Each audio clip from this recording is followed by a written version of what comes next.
Okay, so what we have here is a typical Packard BiJur pump for the central oiling system, and what we've done is we've replaced the diaphragm in the upper canister, which is typical.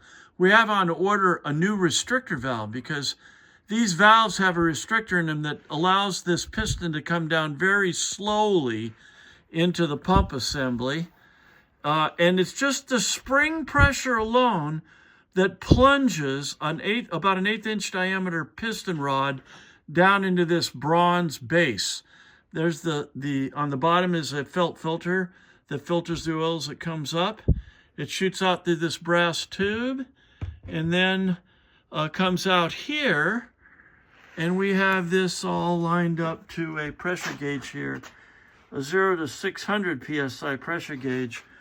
Now, the original unit had a restrictor in it, so when Matt applies a vacuum pressure to it here, you're going to hear a clunk, clunk, clunk, because it draws the piston up really fast, and when we drop it, it drops it as fast as the spring can crash it down.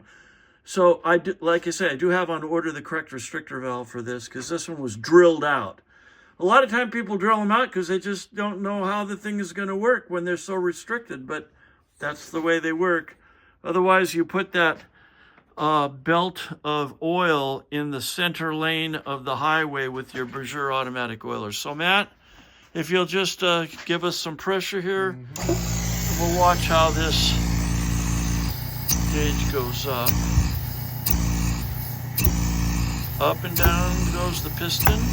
So you're clunking there just a little bit.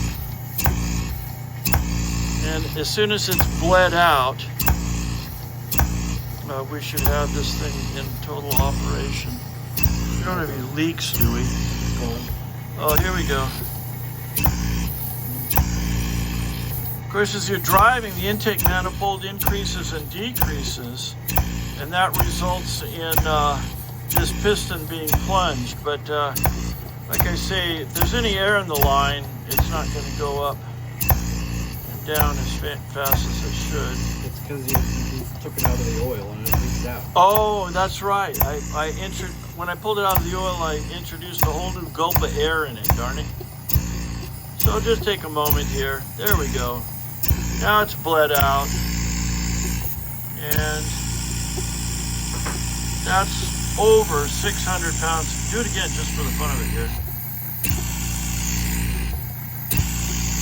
Well, that's beyond maximum on our gauge, probably 700 PSI or so. So yeah, the original valving is fine. We don't need to disassemble it. Notice the needle is not leaking down, which means that the one-way no-return ball bearings in the pump head are working perfectly well in keeping the pressure trapped in the pressure line. So yeah, we can take these things a lot further with paint and polish and everything else, but you can do that yourself at home. We actually make these badges look really good by putting a flat black in the back of them and polishing out the face. So in any case, yeah, there she blows. Thank you for watching.